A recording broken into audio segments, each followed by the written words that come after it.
ನಿಮ್ಮ ಮಗುವಿನ ಬ್ರೈನ್ 2 ಪಟ್ಟು ವೇಗವಾಗಿ ಬೆಳಿಬೇಕಾ? ಹಾಗಾದರೆ ಈ 7 ಸೂಪರ್ ಫುಡ್ನ ನೀವು ಕೂಡ ಮನೆಯಲ್ಲಿ ಪಾಪುಗಳಿಗೆ ಕೊಡ್ತಾ ಇದ್ದೀರಾ? ಎಲ್ಲರಿಗೂ ನಮಸ್ಕಾರ.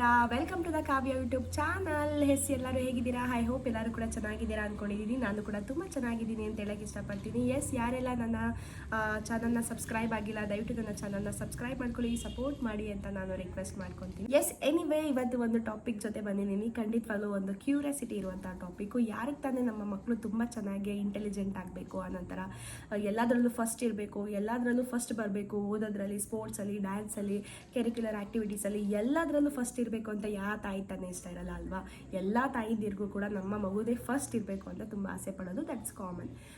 ಏನಕ್ಕೆ ಅಂತಂದರೆ ಮದರ್ ಅಂದರೆ ಹಾಗೇನೆ. ನಮ್ಮ ಮಕ್ಕಳು ಚೆನ್ನಾಗಿ ಬೆಳೀತಾ ಇದ್ದಾರೆ, ನಮ್ಮ ಮಕ್ಕಳಿಗೆ ಎಲ್ಲ ರೀತಿಯಂತಹ ಸಪೋರ್ಟ್ನ ನಾವು ಪೇರೆಂಟ್ಸ್ ಮಾಡ್ತಾ ಇದ್ದೀವಿ.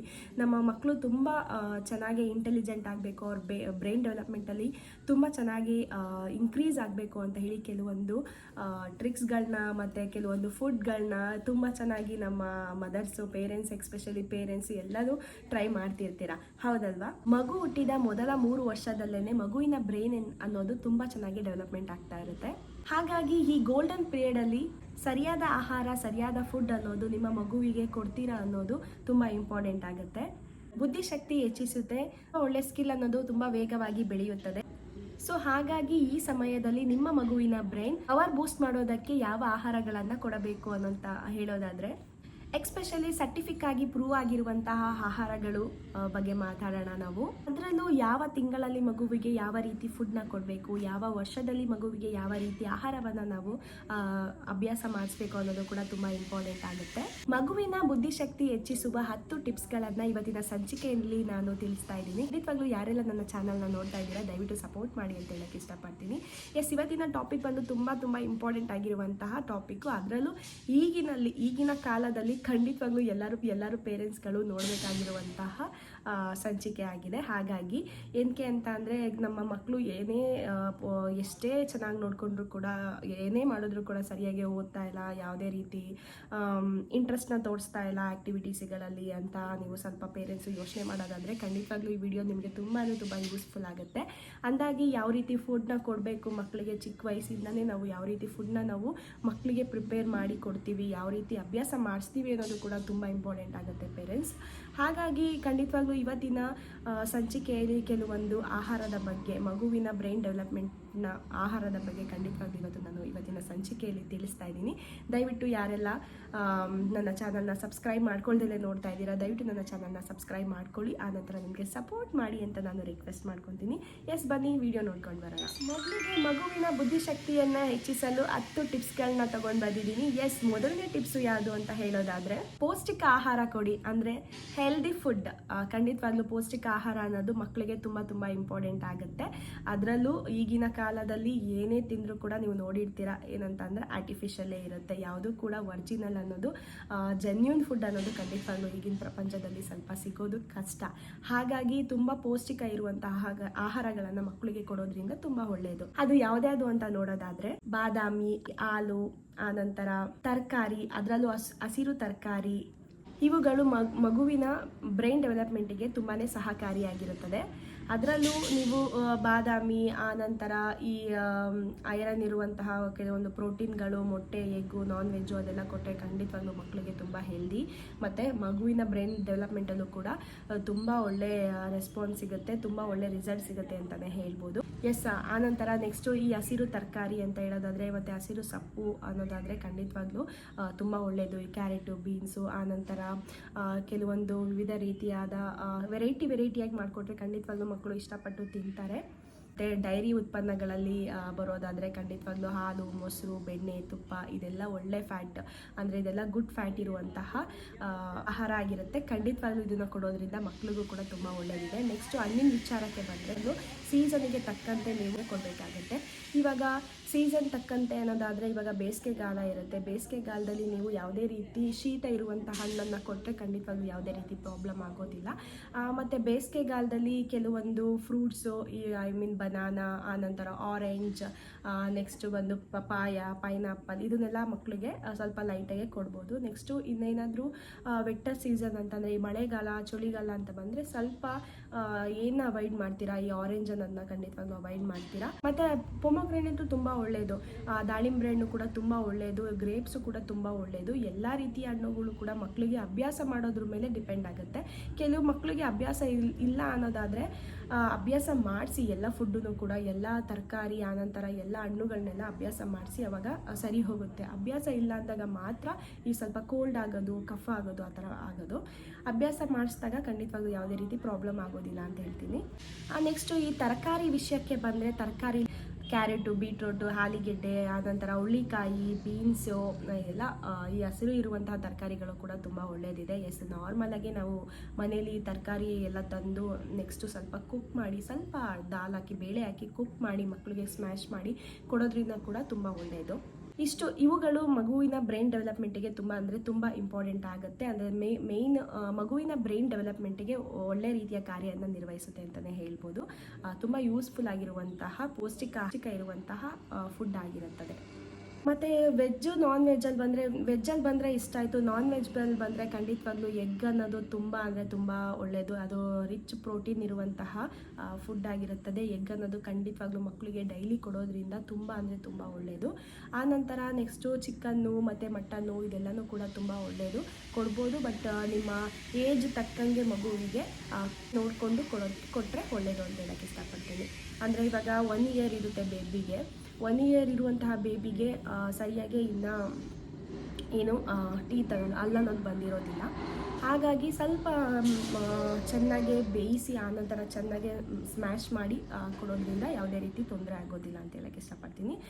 ಎಗ್ಗನ್ನು ಖಂಡಿತವಾಗ್ಲೂ ಕಂಪಲ್ಸರಿ ಎಲ್ಲ ಮಕ್ಳಿಗೂ ಕೊಟ್ಟರೆ ತುಂಬ ಒಳ್ಳೆಯದು.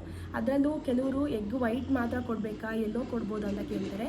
ಖಂಡಿತವಾಗ್ಲೂ ಎಗ್ ವೈಟು ಕೂಡ ಒಳ್ಳೆಯದಿದೆ, ಎಲ್ಲೋನೂ ಕೂಡ ಒಳ್ಳೆಯದಿದೆ. ಬಟ್ ನೀವೇನು ಮಾಡ್ತೀರಾ ಅನ್ನೋದಾದರೆ ಸ್ವಲ್ಪ ಊಟದಲ್ಲಿ ಮಿಕ್ಸ್ ಮಾಡಿ ಎಗ್ ವೈಟ್ನ ಹಂಗೆ ಕೊಡಿ. ಆನಂತರ ಎಲ್ಲೋನ ಊಟದಲ್ಲಿ ಮಿಕ್ಸ್ ಮಾಡಿ ಸ್ಮ್ಯಾಶ್ ಮಾಡಿ ರೈಸ್ ಜೊತೆ ಕೊಟ್ಟರು ಕೂಡ ಒಳ್ಳೆಯದು, ಏನೂ ಆಗೋದಿಲ್ಲ. ನೆಕ್ಸ್ಟ್ ಬಂದು ಸೆಕೆಂಡ್ ಪಾಯಿಂಟ್, ಸರಿಯಾದ ಸಮಯಕ್ಕೆ ಸರಿಯಾದ ನಿದ್ದೆ. ಖಂಡಿತವಾಗ್ಲೂ ಸರಿಯಾದ ನಿದ್ದೆ ಅನ್ನೋದು ಅವಶ್ಯಕ, ಮತ್ತು ಸರಿಯಾದ ಸಮಯಕ್ಕೆ ಅನ್ನೋದು ಕೂಡ ತುಂಬ ಅವಶ್ಯಕ ಅಂತಲೇ ಹೇಳೋಕ್ಕೆ ಇಷ್ಟಪಡ್ತೀನಿ. ಸರಿಯಾದ ನಿದ್ದೆ ಅನ್ನೋದು ಖಂಡಿತವಾಗ್ಲೂ ಎಲ್ಲ ಮಕ್ಕಳು ಕೂಡ ನೈಟ್ ಟೈಮು ಚೆನ್ನಾಗಿ ನಿದ್ದೆ ಮಾಡಬೇಕು. ಸರಿಯಾದ ಸಮಯ ಅನ್ನೋದು ಖಂಡಿತವಾಗ್ಲೂ ಯಾವ ಟೈಮಲ್ಲಿ ಯಾವ ಸಮಯದಲ್ಲಿ ಮಕ್ಕಳು ಚೆನ್ನಾಗಿ ನಿದ್ದೆ ಮಾಡಬೇಕು ಅನ್ನೋದು ಕೂಡ ತುಂಬ ಇಂಪಾರ್ಟೆಂಟ್ ಆಗುತ್ತೆ. ಇವಾಗ ಕೆಲವು ಮಕ್ಕಳು ಏನಂತ ಅಂದರೆ ಬೆಳಗ್ಗೆ ಎಲ್ಲ ಚೆನ್ನಾಗಿ ಆಟ ಆಡಿರ್ತಾರೆ, ರಾತ್ರಿ ಪೂರ ನಿದ್ದೆ ಮಾಡ್ತಾರೆ. ಕೆಲವು ಮಕ್ಕಳು ಏನಂದರೆ ಬೆಳಗ್ಗೆ ಎಲ್ಲ ಮಲಗಿರ್ತಾರೆ, ರಾತ್ರಿ ಎಲ್ಲ ಆಟ ಆಡ್ತಿರ್ತಾರೆ. ಖಂಡಿತವಾಗ್ಲೂ ಆ ಥರ ಅಭ್ಯಾಸ ಮಾಡ್ಸೋಕ್ಕೆ ಹೋಗಬೇಡಿ ಪೇರೆಂಟ್ಸು. ಏನಂದರೆ ಬೆಳಗ್ಗೆನೂ ಕೂಡ ಸ್ವಲ್ಪ ಹೊತ್ತು ಒಂದು 2 hours ಮಲಗಿಸಿ ಆನಂತರ ನೈಟು ಖಂಡಿತವಾಗ್ಲೂ ಎಲ್ಲ ಟೈಮಲ್ಲೂ ಮಲ್ಕೊತಾರೆ ಅಂತ ಹೇಳೋಕ್ಕೆ ಇಷ್ಟಪಡ್ತೀನಿ. ಬೆಳೀತಿರುವಂತಹ ಮಕ್ಕಳಿಗೆ ತುಂಬ ಇಂಪಾರ್ಟೆಂಟ್ ಆಗುತ್ತೆ ನಿದ್ದೆ ಅನ್ನೋದು. ಹಾಗಾಗಿ ಬೆಳಗ್ಗೆ ಮತ್ತು ರಾತ್ರಿ 2 ಟೈಮು ನಿದ್ದೆ ಮಾಡಿಸೋದು ತುಂಬ ಯೂಸ್ಫುಲ್. ಅದರಲ್ಲೂ ಎಕ್ಸ್ಪೆಷಲಿ ಮಕ್ಕಳಿಗೆ ದಿನಕ್ಕೆ 8ರಿಂದ 10 ಗಂಟೆ ನಿದ್ದೆ ಅನ್ನೋದು ತುಂಬ ಒಳ್ಳೆಯದು. ಹಾಗಾಗಿ 8ರಿಂದ 10 ಗಂಟೆವರೆಗೂ ಮಕ್ಕಳು ಖಂಡಿತವಾಗ್ಲೂ ನಿದ್ದೆ ಅನ್ನೋದನ್ನ ಮಾಡಲೇಬೇಕು. ಆಗಲೂ ಅವರ ಬ್ರೈನ್ ಕೂಡ ತುಂಬ ಚೆನ್ನಾಗಿ ಡೆವಲಪ್ಮೆಂಟ್ ಆಗುತ್ತೆ, ಮತ್ತು ಅವರ ಬೆಳವಣಿಗೆಯಲ್ಲೂ ಕೂಡ ನಾವು ಚೇಂಜಸ್ ಕಾಣ್ಬೋದು. ನೆಕ್ಸ್ಟ್ ಬಂದು ಥರ್ಡ್ ಪಾಯಿಂಟ್ ಬಂದು ಪ್ರಶ್ನೆ ಕೇಳುವುದು ಮತ್ತು ಪ್ರಶ್ನೆಯನ್ನು ಪ್ರೋತ್ಸಾಹಿಸುವುದು. ಆನಂತರ ನೆಕ್ಸ್ಟ್ ಬಂದು ನಿಮ್ಮ ಮಕ್ಕಳು ಇವಾಗ ಸ್ವಲ್ಪ ಬೆಳೀತಾ ಇದ್ದಾರೆ, ಒಂದು 2.5 ಇಯರು, ಆನಂತರ 1-3 ವರ್ಷ ಅನ್ನೋದಾದರೆ ಖಂಡಿತವಾಗ್ಲೂ ನೀವು ಪೇರೆಂಟ್ಸ್ ಏನು ಮಾಡ್ತೀರಾ ಅಂದರೆ ಕೆಲವೊಂದು ಪ್ರಶ್ನೆಗಳನ್ನು ಕ್ವಶನ್ಸ್ನ ಕೇಳೋದನ್ನ ಸ್ಟಾರ್ಟ್ ಮಾಡ್ಕೊಳ್ಳಿ. ಮತ್ತು ಈ ಪ್ರಶ್ನೆಗಳನ್ನು ಕೇಳೋದನ್ನ ಸ್ಟಾರ್ಟ್ ಮಾಡ್ಕೊಳ್ಳಿ ಮತ್ತು ಪ್ರೋತ್ಸಾಹಿಸಿ ಅಂತ ಹೇಳೋಕ್ಕೆ ಇಷ್ಟಪಡ್ತೀನಿ. ಏನಕ್ಕೆ ಅಂತ ಅಂದರೆ ಮಕ್ಕಳಿಗೆ ಯಾವಾಗಲೂ ಕೂಡ ಅದೇನು ಇದೇನು ಇದು ತೊಗೊಂಡ್ರೆ ಏನಾಗುತ್ತೆ, ಅದು ಹೆಂಗೆ ಮಾಡಬೇಕು ಇದು ಹೆಂಗೆ ಮಾಡಬೇಕು ಅಂತ ನಾವು ಯಾವಾಗಲೂ ಕೂಡ ಕ್ವಶನ್ಸ್ನ ರೈಸ್ ಮಾಡ್ತಾನೇ ಇರಬೇಕು.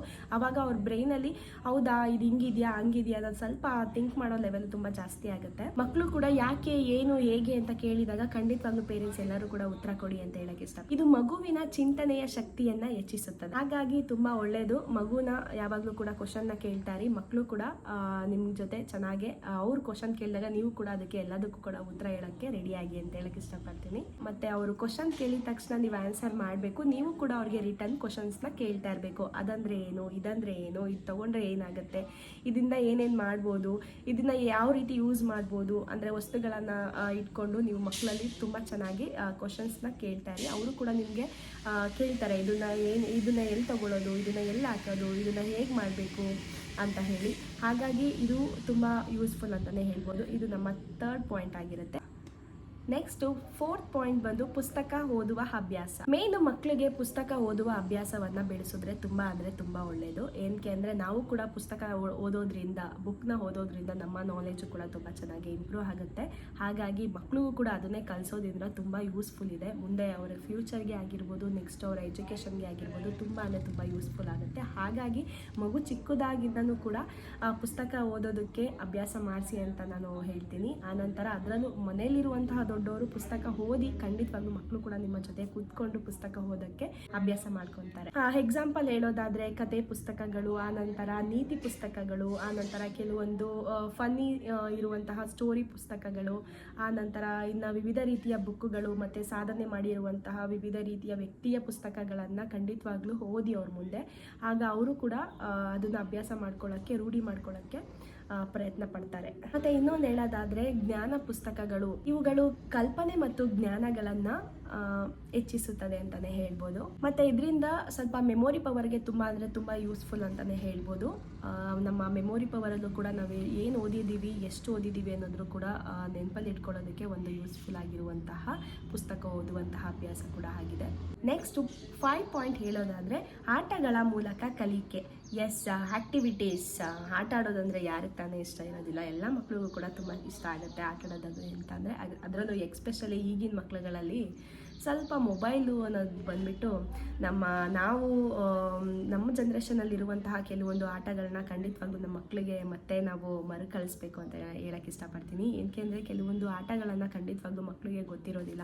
ನಮ್ಮ ಜನ್ರೇಷನಲ್ಲಿರುವಂಥ ಆಟಗಳನ್ನು ಅವ್ರು ಏನು ಅಂತಲೂ ಕೂಡ ಗೊತ್ತಿರೋದಿಲ್ಲ. ಏನಕ್ಕೆ ಅಂದರೆ ಡಿಪೆಂಡ್ ಮೊಬೈಲಿಂದ. ಖಂಡಿತವಾಗ್ಲೂ ಇವಾಗ ಕಂಪ್ಯೂಟರ್ ಯುಗ, ಮೊಬೈಲ್ ಯುಗ ಅಂತ ಹೇಳ್ತಾರಲ್ಲ, ಹಾಗಾಗಿ ಕೆಲವೊಂದು ಟೈಮು ಏನೇ ಆಟ ಆಡ್ಸೋಕೆ ಹೋದ್ರೂ ಕೂಡ ಅವರು ಮೊಬೈಲ್ನೇ ಕೇಳ್ತಾ ಇರ್ತಾರೆ. ದಯವಿಟ್ಟು ಆ ಅಭ್ಯಾಸನ ಫಸ್ಟ್ ಬಿಡಿಸಿ ಕೆಲವೊಂದು ಆಟಿಕೆಗಳನ್ನು ಕೊಡಿ, ಅದ್ರ ಜೊತೆಗೆ ಚೆನ್ನಾಗಿ ಆಟ ಆಡಿ, ನೀವು ಕೂಡ ಅವ್ರ ಜೊತೆ ಚೆನ್ನಾಗಿ ಆಟ ಆಡಿ ಅಂತ ಹೇಳಕ್ಕೆ ಇಷ್ಟಪಡ್ತೀನಿ. ಈ ಎಕ್ಸಾಂಪಲ್ ಹೇಳೋದಾದ್ರೆ ಚೆಸ್ ಆಡೋದು, ಆನಂತರ ಮೆಮೊರಿ ಗೇಮ್ಸು, ಆನಂತರ ನೆಕ್ಸ್ಟ್ ಈ ಬುದ್ಧಿಶಕ್ತಿ ಹೆಚ್ಚಿಸುವಂತಹ ಗೇಮ್ಸ್ನ ಖಂಡಿತವಾಗ್ಲೂ ಮಕ್ಕಳಿಗೆ ಆಡಿಸಿ, ಪಜಲ್, ಆನಂತರ ಚೆಸ್ ಆಡಿಸುವುದು, ಮತ್ತೆ ವಿವಿಧ ರೀತಿಯಾದ ಗೇಮ್ಸ್ಗಳನ್ನ ಖಂಡಿತವಾಗ್ಲೂ ಇವಾಗ ವೆರೈಟೀಸ್ ಆಫ್ ಗೇಮ್ಸ್ ಇದೆ. ಖಂಡಿತವಾಗ್ಲೂ ಅದನ್ನೆಲ್ಲ ನೀವು ಮಕ್ಕಳ ಜೊತೆ ನೀವು ಕೂಡ ಆಡಿ, ಮಕ್ಕಳು ಕೂಡ ಅದರ ಜೊತೆಗೆ ಮಿಂಗಲ್ ಆಗೋ ಥರ ಮಾಡಿ ಅಂತ ನಾನು ಹೇಳಕ್ಕೆ ಇಷ್ಟಪಡ್ತೀನಿ. ನೆಕ್ಸ್ಟ್ 7 ಪಾಯಿಂಟ್ ಹೇಳೋದಾದ್ರೆ ವ್ಯಾಯಾಮ ಮತ್ತು ಕ್ರೀಡೆ. ವ್ಯಾಯಾಮ ಮತ್ತು ಕ್ರೀಡೆ ಅಂತ ನಿಮಗೆ ಖಂಡಿತವಾಗ್ಲೂ ಗೊತ್ತಿರುತ್ತೆ. ಕೆಲವೊಂದು ಎಕ್ಸಸೈಸ್, ಆನಂತರ ಕ್ರೀಡೆ ಅನ್ನೋದಾದ್ರೆ ಕೆಲವೊಂದು ಆಟದ ಭಾಗನೇ ಬರುತ್ತೆ ಅದನ್ನು ಕೂಡ. ಎಸ್, ವ್ಯಾಯಾಮ ಅನ್ನೋದು ಎಕ್ಸಸೈಸ್ ಖಂಡಿತವಾಗ್ಲೂ ನಿಮಗೂ ಕೂಡ ತುಂಬ ಒಳ್ಳೆಯದು. ಎಕ್ಸಸೈಸು ಪೇರೆಂಟ್ಸ್ಗೂ ಕೂಡ ತುಂಬ ಒಳ್ಳೆಯದು. ಅದರಲ್ಲೂ ಮಕ್ಕಳಿಗೂ ಕೂಡ, ಅದರಲ್ಲೂ ಈಗಿನ ಕಾಲದಲ್ಲಿ ಬೆಳೀತಿರುವಂಥ ಮಕ್ಕಳಿಗೆ ವ್ಯಾಯಾಮ ಅನ್ನೋದು ತುಂಬ ಇಂಪಾರ್ಟೆಂಟು. ಅದನ್ನು ಕೂಡ ನೀವು ಕೂಡ ಮಾಡಿ, ಮಕ್ಕಳು ಜೊತೆಗೆ ಮಾಡಿ ಅಂತ ನಾನು ಯಾವಾಗಲೂ ಹೇಳ್ತಾ ಇರ್ತೀನಿ. ಎಸ್, ಏನಕ್ಕೆ ಅಂದರೆ ನಾವೇನು ಮಾಡ್ತೀವೋ ಮಕ್ಕಳು ಕೂಡ ಅದನ್ನೇ ಮಾಡ್ತಾರಲ್ವ, ಅವರು ಕೂಡ ಅದನ್ನೇ ಕಲಿತಾರಲ್ವ. ಹಾಗಾಗಿ ವ್ಯಾಯಾಮ ಅನ್ನೋದು ತುಂಬಾ ಇಂಪಾರ್ಟೆಂಟು. ಅದರಿಂದ ಮಗುವು ಹೆಲ್ತ್ಗೂ ಕೂಡ ತುಂಬ ಒಳ್ಳೆಯದಿದೆ ಅಂತಲೇ ಹೇಳ್ತೀನಿ, ನಿಮಗೂ ಕೂಡ ತುಂಬ ಒಳ್ಳೆಯದಿದೆ. ಇನ್ನು ಆಟ ಆಡುವುದು ಮತ್ತು ವ್ಯಾಯಾಮ ಮಾಡುವುದರಿಂದ ಮಗುವಿನ ಬ್ರೈನ್ನಲ್ಲಿ ರಕ್ತ ಸಂಚಾರ ಅನ್ನೋದು ತುಂಬ ಚೆನ್ನಾಗಿ ಆಗುತ್ತೆ. ಹಾಗಾಗಿ ಕೆಲವೊಂದು ಎಕ್ಸಸೈಸ್ಗಳನ್ನ ಖಂಡಿತವಾಗ್ಲೂ ಮಕ್ಕಳ ಹತ್ರ ಮಾಡಿಸಿ, ನೀವು ಕೂಡ ಮಕ್ಕಳ ಜೊತೆ ಮಾಡಿ ಅಂತ ಹೇಳ್ತೀನಿ. ನೆಕ್ಸ್ಟ್ 8 ಪಾಯಿಂಟ್ ಹೇಳೋದಾದ್ರೆ ಸೃಜನಾತ್ಮಕ ಚಟುವಟಿಕೆಗಳು.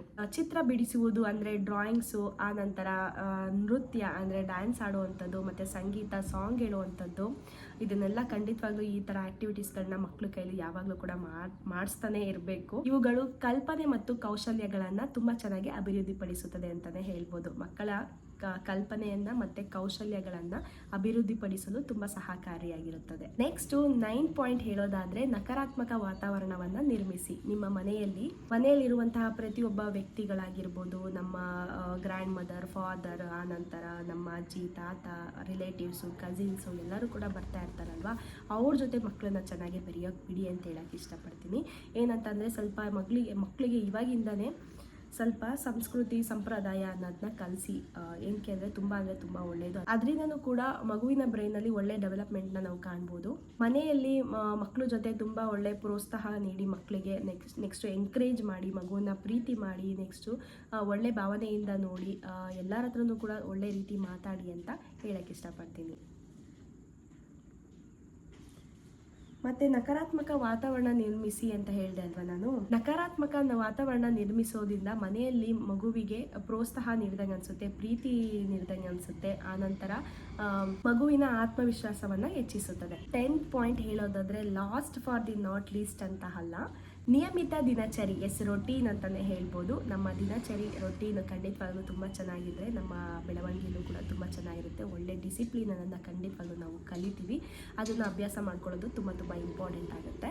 ನಿಯಮಿತ ದಿನಚರಿ ಅಂತ ಹೇಳೋದಾದರೆ ರೊಟೀನ್ ಅಂತ ಹೇಳೋದಾದರೆ ಓದುವುದು, ಆನಂತರ ಊಟ ಮಾಡುವುದು, ಆಟ ಆಡುವುದು, ಇವು ಎಲ್ಲದಕ್ಕೂ ಕೂಡ ಒಂದು ಟೈಮ್ ಟೇಬಲ್ ಅನ್ನೋದು ಖಂಡಿತವಾಗ್ಲೂ ಇದ್ದರೆ, ಅಭ್ಯಾಸ ಆದರೆ ಖಂಡಿತವಾಗ್ಲೂ ಒಂದು ಡಿಸಿಪ್ಲಿನ್ ಅನ್ನೋದು ತಾನೇ ಬರುತ್ತೆ.